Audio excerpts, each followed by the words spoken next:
में कम क़याम करता हूँ, अपने मदरसे में स्कूल में ज़्यादा क़याम करता हूँ। जलसे में तो मैं इसलिए आ जाता हूँ, आप लोग बुलाते हैं तो मैं आ जाता हूँ, वरना मेरा बेसिक जो फोकस है वो तालीम पर ही है। क्यों? मौजूदा वक्त में इस देश में अगर हम हालात को बदल सकते हैं तो सिर्फ एक सबसे बड़ी हथियार वो है तालीम, एजुकेशन का। अगर आप तालीम याफ्ता नहीं हैं तो आपको कोई भी ठग लेगा। तालीम याफ्ता, पढ़ा लिखा, समझदार आदमी अगर सियासत में आएंगे, समाज मिली काम में आएंगे तो उसका काम करने का अंदाज अलग होगा, मुखलिस होगा, ईमानदार होगा, गद्दारी नहीं करेगा, शराब नहीं पिएगा, रिश्वत नहीं लेगा, लोगों को लूटेगा नहीं। ये चीज़ होनी चाहिए। ये जब होगा जब हम अपने समाज के अंदर तालीम लाएंगे तभी ऐसा होगा। वरना मेरे भाइयों, पता है अभी मैं बोल भी चुका हूँ कई जगह के ऊपर। अभी कुछ दिनों पहले नवंबर के महीने की बात है, हम अपने घर से निकले, मेरी गाड़ी में नंबर प्लेट नहीं लगी थी। टोल टैक्स पे पहुँचे, वहाँ पर एकदम माथे पर तिलक लगाकर हम जिनवनी जो रास्ता होता है लोकल गेट का, हम गए। हमारे घर के जस्ट करीब में ही था, बहुत ज़्यादा दूर नहीं था। तो उन्होंने कहा कि मौलाना दीजिए 105 रुपया दीजिए। हमने कहा कि 105 रुपया क्यों? माशाल्लाह 200 रुपये मदरसे के। हमने कहा कि 105 रुपया क्यों दें? 55 रुपया लोकल फीस है यहाँ की, वो काट लीजिए आप। तो उन्होंने कहा कि नहीं, 105 रुपये आपको देना होगा। हमने कहा कि मैं 105 रुपया नहीं दूंगा, 55 रुपये ही दूंगा, 55 रुपीज़ दूंगा, मैं 105 रुपया नहीं दूंगा। उन्होंने कहा कि आपको देना पड़ेगा। हमने कहा क्यों? बोला आपके गाड़ी में नंबर प्लेट नहीं लगी। हमने कहा कि कल गाड़ी लेके आया हूं मैं, और मैंने गाड़ी के रजिस्ट्रेशन के लिए पैसे मैंने भर दिए हैं।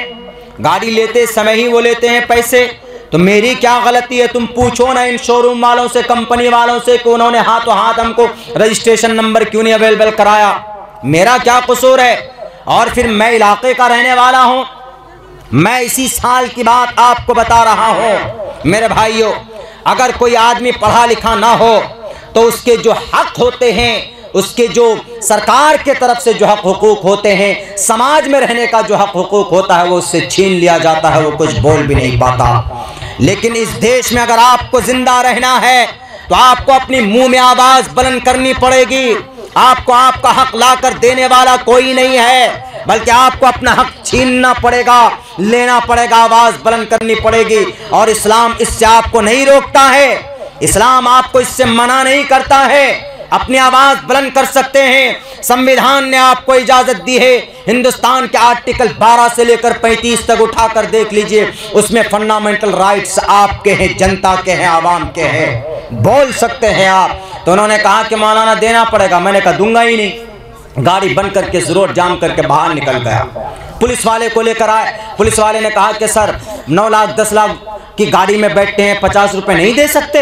हमने कहा कि 50 रुपये की बात नहीं है, हम 100 रुपये भी दे सकते हैं, 500 भी दे सकते हैं। बात उसकी नहीं है, बात इसकी है कि ये दादागिरी कर रहा है, ये टोपी और दाढ़ी देखकर मुझसे मांग रहा है और ये मुझे डराने की कोशिश कर रहा है। हमने कहा कि मुझे ये मत समझना कि मैं एक आलिम दीन हूँ, एक हाफिज कुरान हूँ तो इसको डरा देंगे और इससे पैसे ले लेंगे और यहाँ पर हम दिखा देंगे कि इस देश में हम अपने खुदाओं के मुताबिक चलेंगे। हमने कहा कि इस देश में संविधान है, ये देश संविधान से चलेगा। तुम्हारे बाप दादाओं शराबी और कबाबी लीडरों के कहने पर नहीं चलेगा। संविधान से चलेगा, आर्टिकल से चलेगा, प्रियम्बुल से चलेगा। भारत की जो आईन है, कानून से, दस्तूर से ये देश चलेगा। अकेले तेरे बाप का देश नहीं है। सबसे पहले खून हमारे इस देश में हमारा गिरा था। सबसे पहले अंग्रेज के सामने तलवार लेकर कौन खड़ा हुआ था? बताओ। टोल टैक्स पे तो बोलते हो, यही बंगाल की खाड़ी से निकालने वाला नवाब सिराजुद्दौला सबसे पहले अंग्रेज का मुकाबला किया था। कौन था नवाब सिराजुद्दौला? टोपी और दाढ़ी वाले कबीले से था वो, टोपी और दाढ़ी वाले खान मजहब से ताल्लुक रखता था वो। इसीलिए मैंने उनको ये बात कही।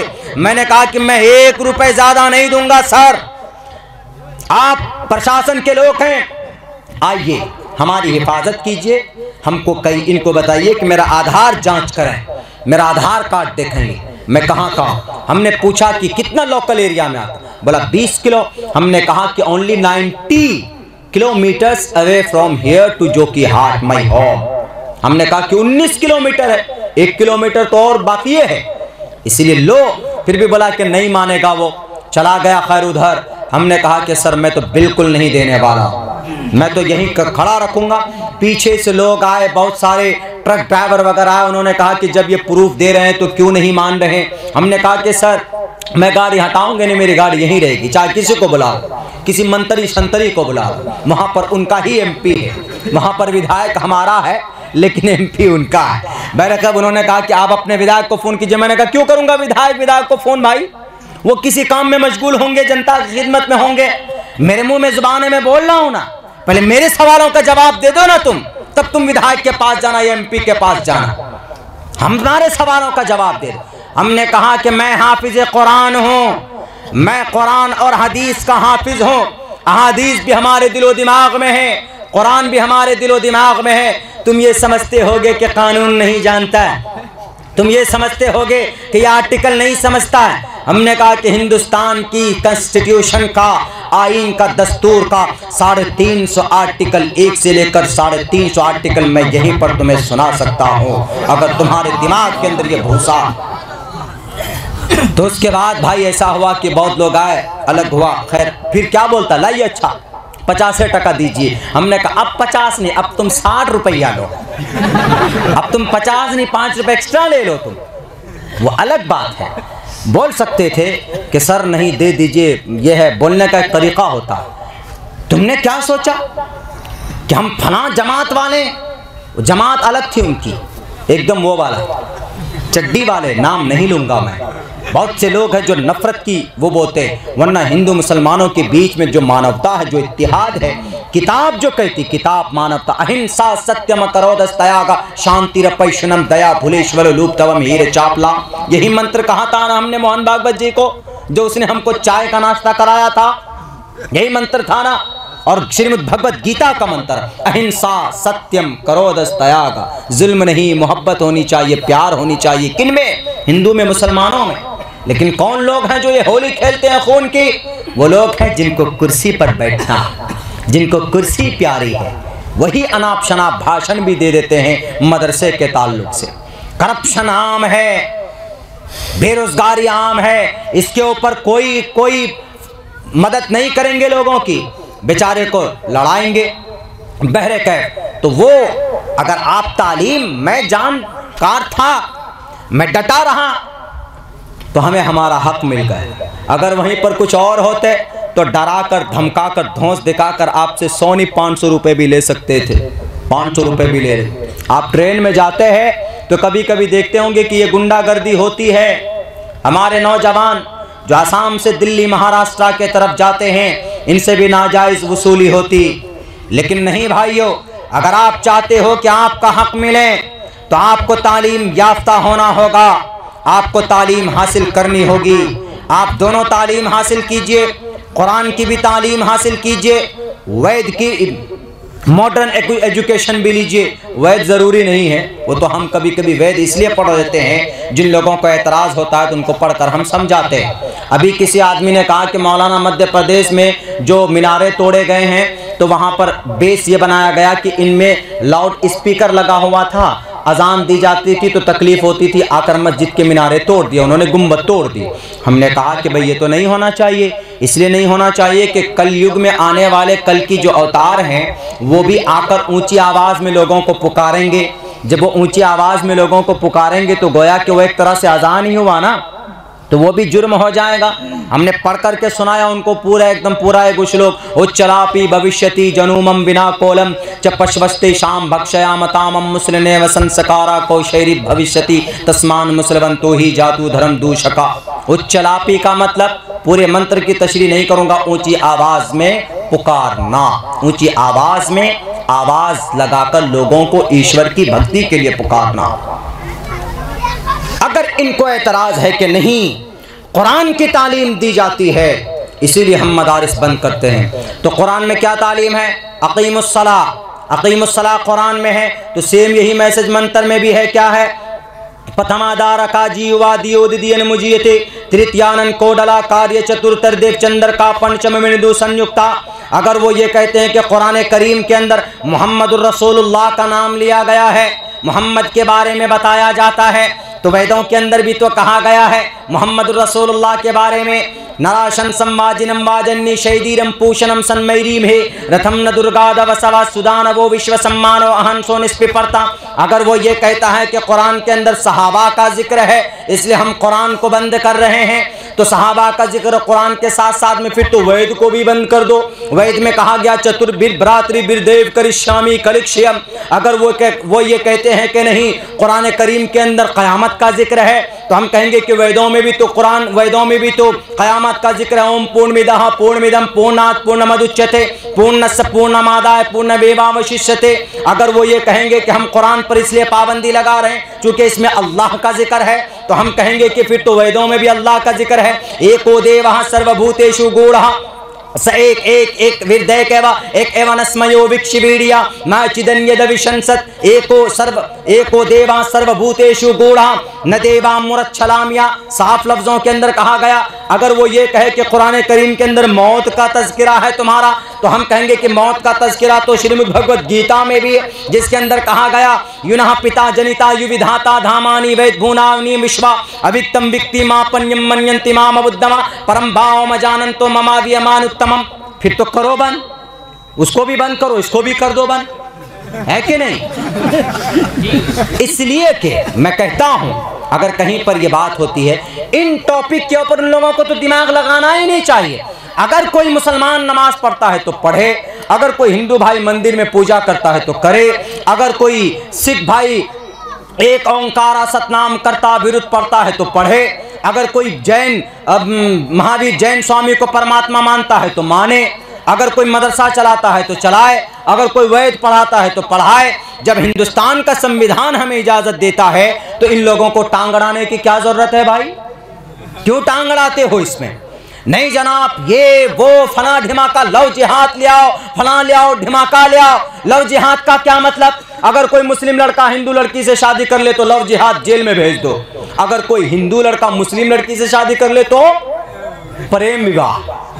वाह क्या कहना। हालांकि कुरान में मना है। क्या मना है? अगर कोई मुसलमान लड़का हिंदू लड़की से शादी कर ले तो निकाह ही कबूल नहीं होगा, उसका निकाह ही नहीं होगा। वला तनकिहुल मुशरिकात हत्ता युमिन। अगर कोई मुसलमान लड़का किसी हिंदू लड़की से शादी कर ले, बताएं हम उत्तर प्रदेश के सीएम साहब को कि आपको कानून लाने की जरूरत नहीं। हमारे अल्लाह ने तो 1450 साल पहले कानून लिया है कि कोई भी मुसलमान लड़का किसी भी डिसबिलीवर काफिरा मुशरिका औरत से निकाह करे तो उसका निकाह ही नहीं होगा। कुरान में है कि नहीं? वला तनकिहुल मुशरिकात, निकाह नहीं होगा नौजवानों किनसे? मुशरिका औरत से, काफिरा औरत से। आजकल हमारे नौजवान व्हाट्सएप फेसबुक पे रात को 3 बजे हेलो डार्लिंग, याद आ रही है आपकी, क्या खाया तुमने रात? अंडा। आई लव यू बोलते, अम्मी को कभी आई लव यू नहीं बोलते, अपने अब्बा को कभी प्यार नहीं करते, अपने बहनों को कभी उनके लिए कुछ गिफ्ट नहीं लाते। लेकिन रातों को 3 बजे सड़कों पे बैठ कर हम अपने इलाके में देखते हैं, जब जलसा करके जाते हैं तो देखते हैं 3 से 4 बजे बैठे हुए मोबाइल लेकर। अब वही सोचते हैं कि ये कौन सा बड़ा बिजनेसमैन है जो अभी मोबाइल लेके बैठा। तो हमारा ड्राइवर इस मामले में बहुत तेज है, वो बोलता है कि ये बिजनेसमैन नहीं है सर, ये क्या? हमने कहा क्या? ये बॉयफ्रेंड गर्लफ्रेंड वाला रिलेशन चल रहा है। जितनी देर सड़कों में हम फेसबुक व्हाट्सएप और गर्लफ्रेंड बॉयफ्रेंड से जो बतियाते हैं ना, अगर इतनी ही मेहनत आप सिर्फ वजू करके ज्यादा नहीं 4 रकात तहज्जुद की नमाज पढ़ लोगे तो इंशाअल्लाह मैं समझता हूं कि तुम वक्त के वली बन सकते हो, जो है अल्लाह के लिए। लेकिन नौजवानों, बस इन्हीं में हम चल पड़े। हाँ, जुर्म जब है अगर कोई मुस्लिम लड़का किसी गैर मुस्लिम लड़की को धोखे से बहका फुसला कर जबरदस्ती कलीमे की दावत दे, जबरदस्ती कहे, ब्लैकमेल करे, उसका वीडियो बना लिया, फोटो ले लिया, न्यूड नंगा, तब कहता है तुम मुझसे शादी करो नहीं तो तुम्हारा ये वीडियो वायरल कर दूंगा। तुम कलिमा पढ़ो, तब जाकर अब वो लड़की अपनी इज्जत बचाने के लिए तब अगर वो कलिमा पढ़ती है तो ये ज़बरदस्ती इस्लाम कबूल करवाना हुआ, और ये इस्लाम के अंदर काबिल कबूल नहीं है। और ये भारत के संविधान में भी ये चीज़ नाजायज़ यानी ये गैर कानूनी है, तब है वो जुर्म। लेकिन ऐसा कौन करेगा?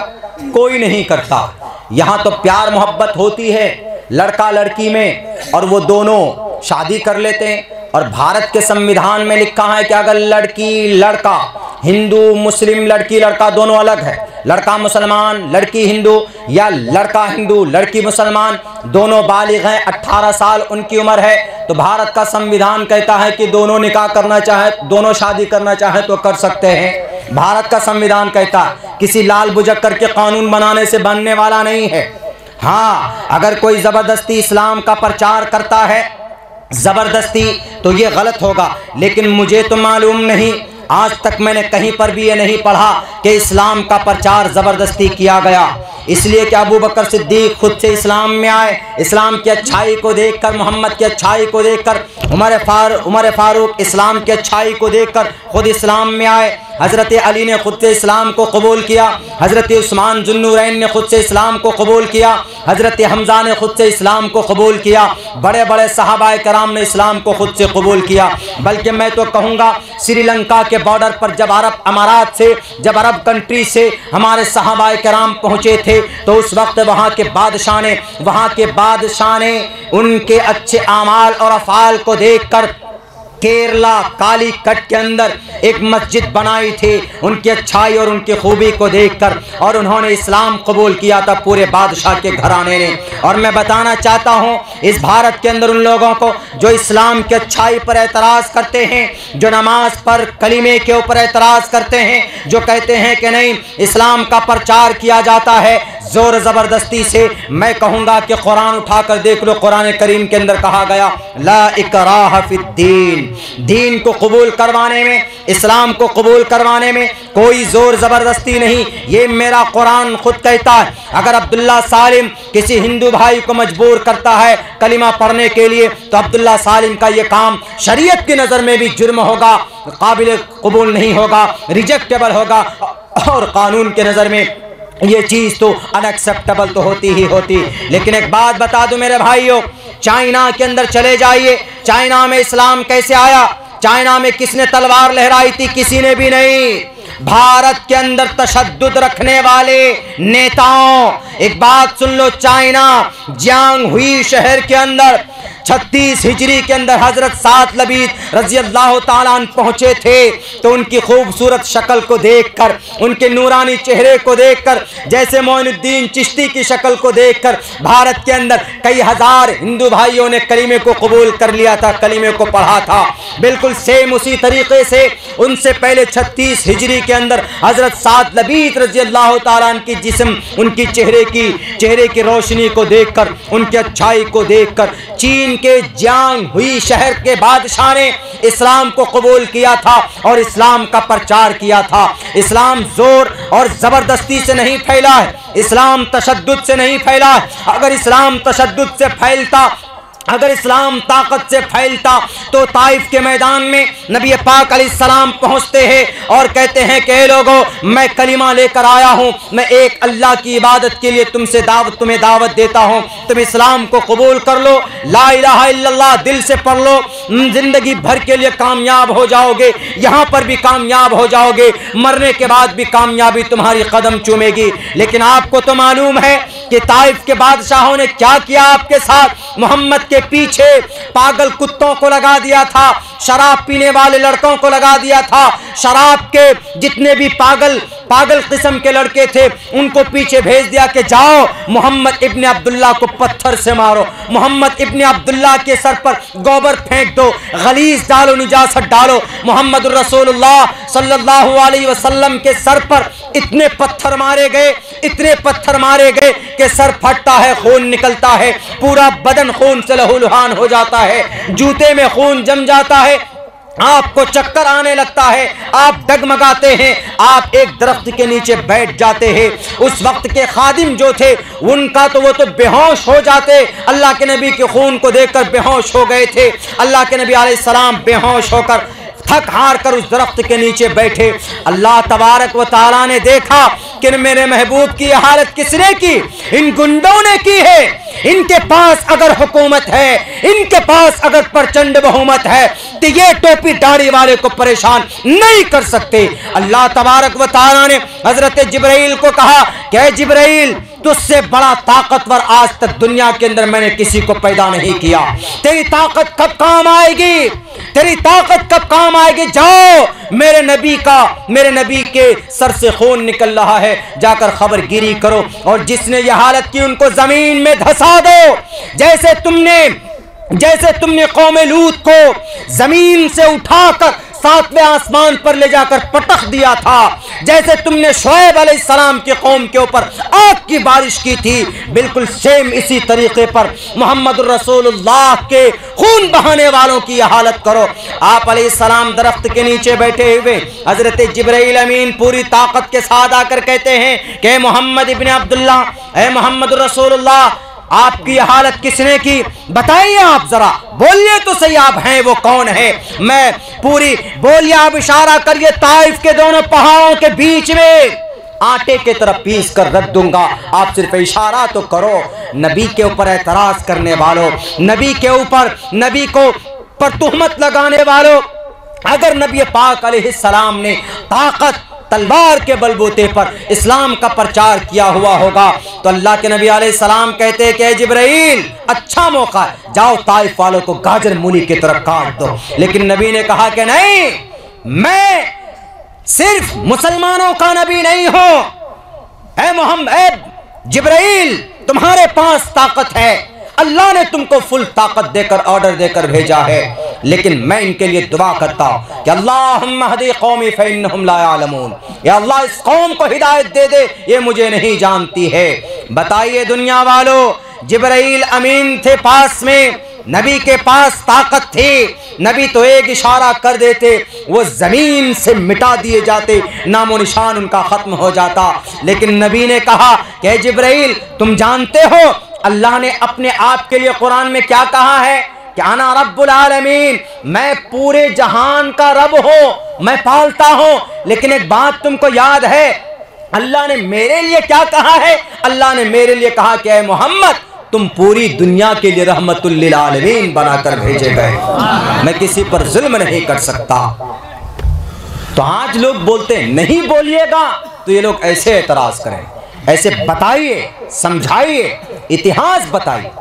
रोजा, नमाज, हज, ज़कात पर तकरीर ज़रूरी है, लेकिन सीरत, इतिहास, तारीख को भी सामने लाना ज़रूरी है, नहीं तो आपको दफन करके रखने की तैयारियां कुछ लोग कर रहे हैं। इसलिए मेरे भाइयों, मैं कहता हूं जब तालीम, एजुकेशन आपके कौम के बच्चों के अंदर होगी तो इंशाअल्लाह आपका बच्चा कहीं पर भी नहीं दबेगा। और दूसरी चीज़ मैं बताकर अपनी जगह लेता हूं, इसलिए कि कल भी बहुत लंबी देर तक बात हुई, आज भी यहाँ पर बहुत देर से, तकरीबन आप लोगों की मोहब्बत के नतीजे में मैं इतनी देर बोल रहा हूँ। अभी से लेकर रमज़ान तक मुझे तो याद नहीं है कि कोई रात मेरी खाली, मुझे डेली रात को इसी तरीके से 1.5 घंटा 2 घंटा बोलना है और मैं नहीं बोल पा रहा हूँ, लेकिन अल्लाह तबारक व तआला मुझसे आप लोगों की मोहब्बत के सदक़े में बुलवा देता है, नबी की सीरत, नबी पाक अलैहिस्सलातु वस्सलाम की सीरत के तुफ़ैल में बुलवा देता है। और दूसरी चीज़ क्या थी मैं वो बताकर आप लोगों को मैं अपनी जगह लेता हूँ, चूँकि और भी मुक़र्रिरीन हैं। दूसरी चीज़ क्या है, एक तो तालीम बच्चों को दीजिए, दोनों तालीम दीजिए, कुरान की भी दीजिए, स्कूल की भी तालीम दीजिए, दोनों तालीम बच्चों को दीजिए। दूसरी चीज़ क्या है, दूसरी चीज़ कौम के अंदर यूनिटी होनी चाहिए, इत्तिहाद। अगर आप मुत्तहिद हैं तो फिर आप बड़ी बड़ी ताकत का मुकाबला कर सकते हैं। देख लीजिए, अभी आंदोलन चल रहा 64 दिन से, कौन लोग हैं? किसान, और किसान की तादाद 15 करोड़, और उनमें बड़ी तादाद है सिख भाइयों, सिख 2 से 2.5%, सब यूनिटी बनाए, दांत खट्टे कर दिए हुकूमत के, और उनका मुतालबा जायज़ है, मुतालबा क्या है उनका मैं ये भी बता देता हूँ, ये भी जानकारी आपको होना चाहिए। आप धान चावल बोते हैं, लगाते हैं, तो कभी ऐसा होता है कि वो चावल आप बेचते भी हैं मंडी में ले जाकर। मंडी में जब आप जाते हैं तो जो ज़्यादा कीमत देता है आप उसको बेच देते हैं। इसको बोलते हैं MSP, मैक्सिमम सपोर्टिंग प्राइस। इसको बोलते हैं कि ज़्यादा से ज़्यादा कीमत में बेचना। तो अभी गवर्नमेंट का और भी बहुत सारी चीज़ें हैं, लेकिन मेन चीज़ यही है। लेकिन अब गवर्नमेंट का जो कानून आया है वो ये आया है कि ये मंडियां ख़त्म हो जाएंगी, मंडी नहीं रहेगी। तो फिर आपका चावल कौन ख़रीदेगा? आपका चावल ख़रीदने के लिए सिलचर से उद्योगपति लोग आएंगे, आपके गांव में आएंगे, आपसे कहेंगे कि तुम 10 क्विंटल चावल तुम उपजाते हो ना, तो चावल धान लगाने से 6 महीना पहले आएंगे और आकर आपको कहेंगे कि तुम 10 क्विंटल चावल धान लगाओगे। ठीक है जी, लगाएंगे। कीमत क्या देंगे 1 क्विंटल का? 1000 रुपये। एग्रीमेंट हो जाएगा कि 1000 रुपये में आप 10 क्विंटल धान उपज करके पैदा करके आप उनको दीजिएगा। 6 महीना पहले ये मुआदा हो जाएगा। आप 6 महीने के बाद जब वो तैयार कर लेंगे तो अब 2 चीज़ होगी। कीमत 6 महीना पहले तय किया गया, तो अब 6 महीना के अंदर अंदर कीमत बढ़ भी सकती है। तो अब जब आपने 10 क्विंटल धान उपज किया तो 1000 क्विंटल के हिसाब से मुआदा हुआ, लेकिन जब पता चला कि नहीं भाई कीमत तो बढ़ गई है, कीमत हो गया है 1500 रुपये फी क्विंटल, तो आपका 500 रुपये का चूना लगा कि नहीं लगा? चूना लग जाएगा।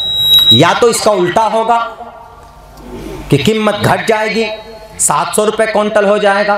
तो वो जो सेठ जी है वो आके कहेगा कि नहीं, कीमत तो 700 रुपये क्विंटल है, 1000 रुपये क्यों दें हम?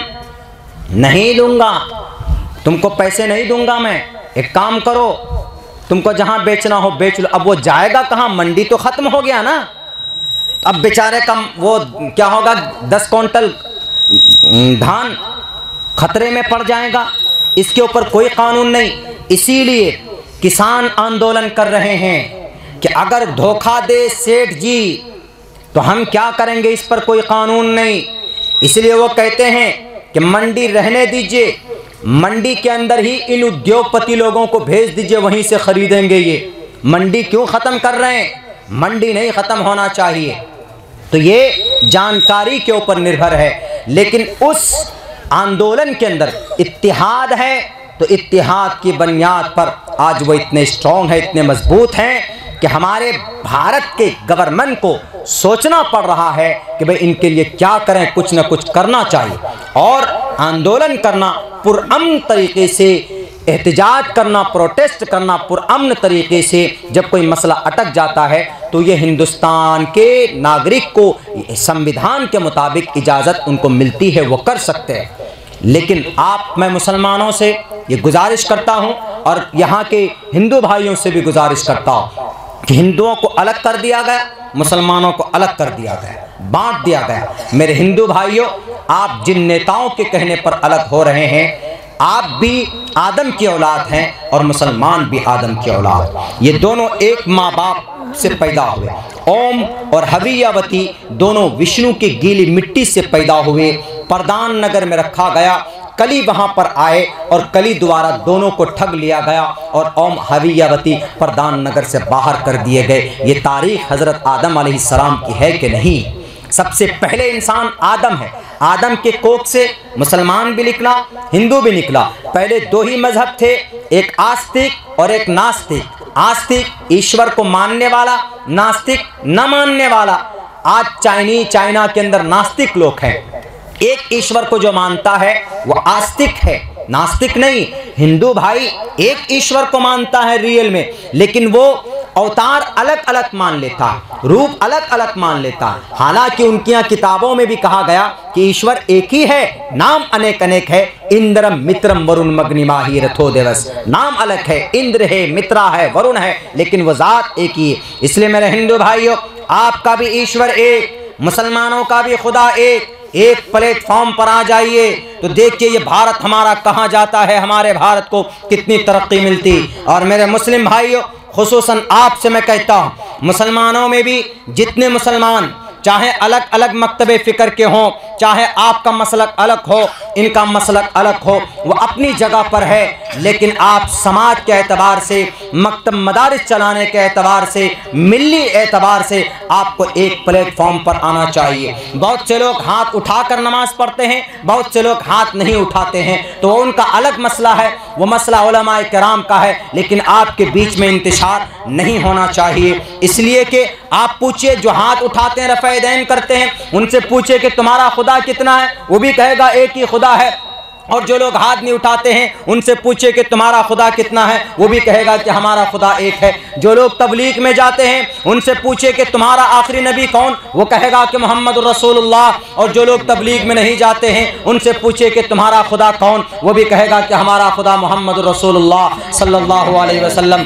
पूछिए कि कुरान कौन, हर मकतबे फ़िक्र से पूछिए, तबलीग वालों से पूछिए, अहले हदीस से पूछिए, जमात इस्लामी से पूछिए, और देवबंदी और बरेलवी भाइयों से पूछिए, सबसे पूछिए कि भाई तुम्हारा कुरान कैसा, तुम्हारा नबी कौन, कितने वक्त की नमाज फ़र्ज है। सबके बीच में कुरान एक ही है, सबके बीच में रसूल आखिरी एक ही है, सबके बीच में 5 वक्त की ही नमाज फ़र्ज है। जब सबके बीच में अरकान इस्लाम 5 है, नमाज, रोज़ा, हज, ज़कात, तो हम अलग अलग प्लेटफॉर्म में क्यों बटे हुए हैं? हम अलग अलग प्लेटफॉर्म में एक दूसरे के क्यों दुश्मन बने बैठे हैं? मेरे भाइयों, जब दुश्मन की बंदूक से गोली निकलेगी, आपको ये नहीं पूछेगी कि तुम देवबंदी हो, कि तुम बरेलवी हो, कि तुम अहले हदीस हो, कि तुम तबलीगी जमात से ताल्लुक़ रखते हो, बल्कि वो तो कलिमा पढ़ने वाले की कनपट्टी ढूंढकर आपके सीने को चाक करके निकल जाएगी।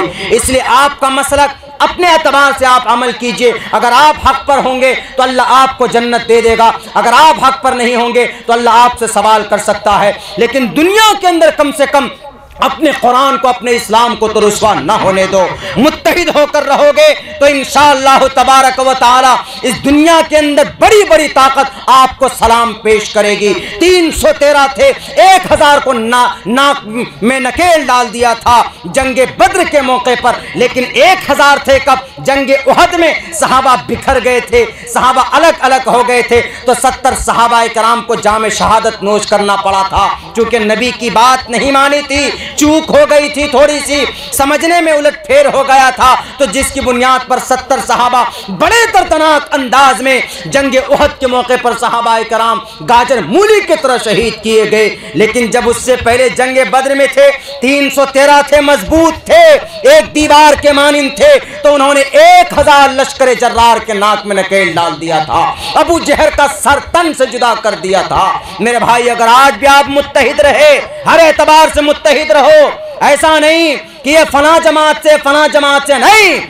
जब बात आएगी समाज की, हम सब एक प्लेटफॉर्म पर कलिमे की बुनियाद पर एक हो जाएंगे। अल मुस्लिम का जसदिन वाहिदिन, अगर इसके मिस्दाक बन जाओगे तो दुनिया की बड़ी ताकत आज नहीं तो कल जरूर झुकेगी। कारून आया, मिट गया, हजरत इब्राहिम के मानने वाले बाकी रह गए। फिरौन आया, मिट गया, हजरत मूसा के मानने वाले बाकी रह गए। नबी पाक अलैहिस्सलाम आए, बाकी हैं, रहेंगे to the day of judgement, और इंशाअल्लाह जन्नत में भी जाएंगे। अबू जहल, उतबा, शैबा आया, मिट करके चला गया। इसीलिए मेरे भाइयों, हमें मुत्तहिद होने की ज़रूरत है, इत्तिहाद की ज़रूरत है, और अपने ईमान को मजबूत करो। अभी आपके सामने में एक बहुत बड़ा इलेक्शन भी आने वाला है। पैसों की वजह से अपने ईमान को नहीं बेचिएगा। हम ये नहीं करें कि इसको वोट दीजिए या उसको वोट दीजिए। हमने बहुत करीब से देखा है इस मर्तबा इलेक्शन के अंदर में बड़ी ऊंच नीच हमने देखी। बिहार के अंदर हमने देखा कि हम मुसलमानों में सबसे बड़ी कमी ये होती है कि हमको अगर कोई 500 की गड्डी दिखाता है ना नोट, हम ईमान बदल लेते हैं, पैसा ले लेते हैं। 10 कैंडिडेट है तो सबसे पैसा ले लीजिए। शरई एतबार से वोट डालना आपका फरीज़ा है, शरई एतबार से वोट डालना जायज़ है, शहादत है। अगर आपके नज़र में जो बेहतर हो, हम ये नहीं करें इसको उसको, कौन सी पार्टी अच्छी कौन सी बुरी, वाह डिसीजन ले सकते हैं।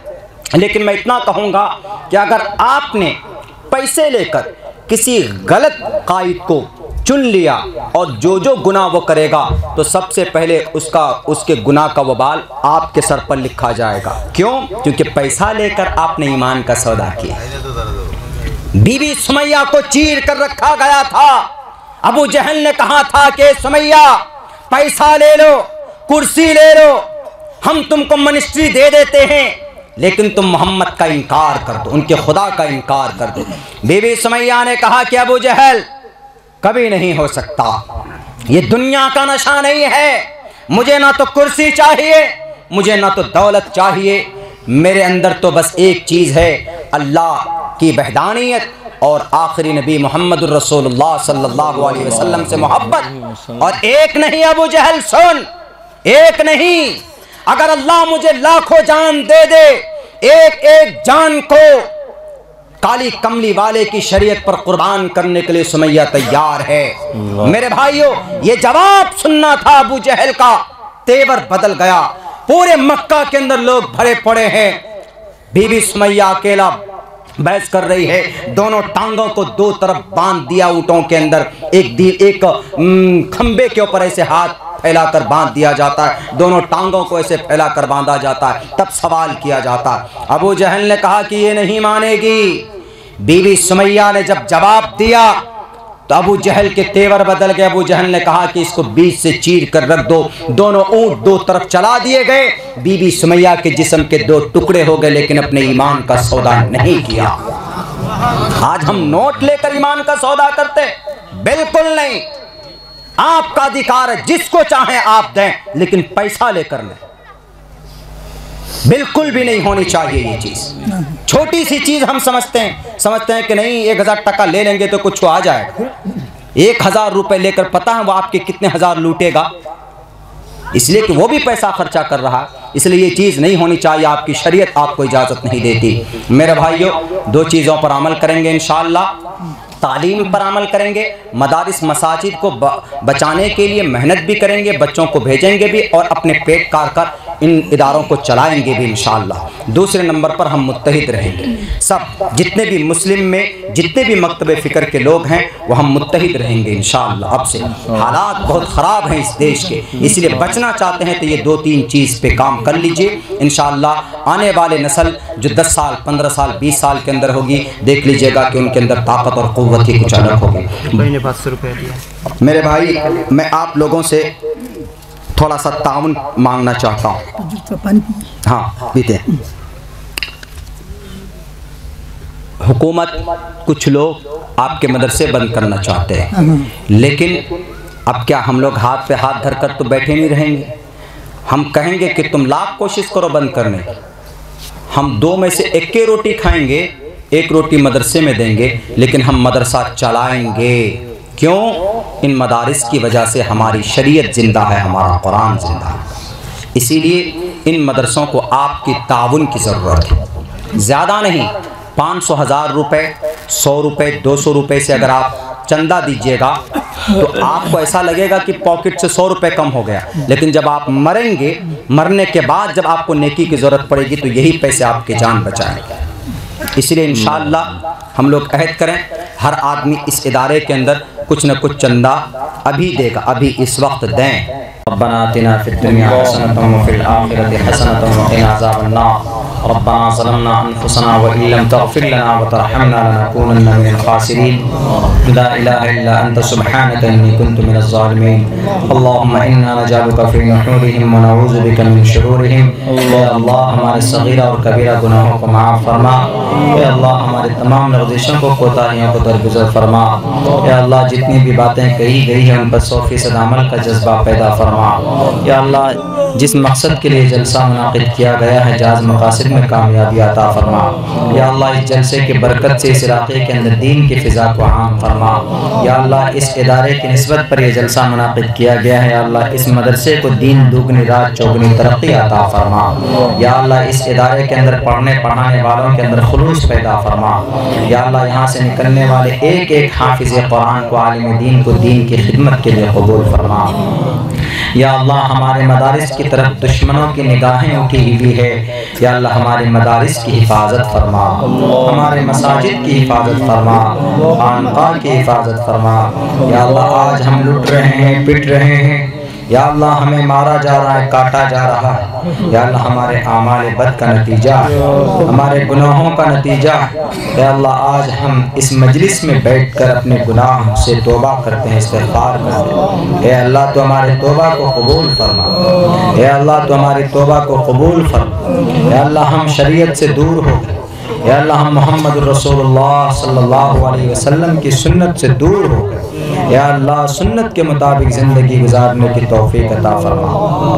कुरान करीम से दूर हो गए, या अल्लाह कुरान करीम की तिलावत करने की तौफीक अता फरमा। या अल्लाह झूठ हम बोलते हैं, या अल्लाह झूठ से हमारी हिफाजत फरमा, गीबत से हमारी हिफाजत फरमा।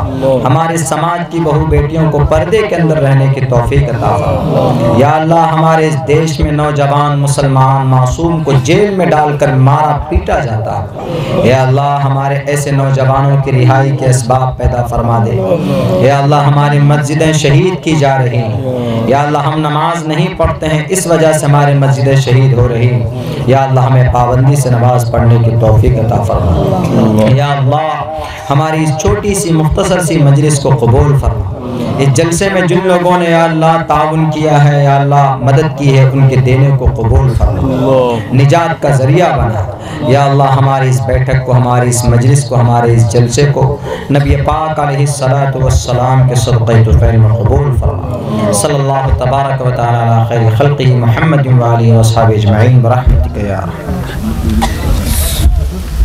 আপনারা সিন্নির দাওয়াত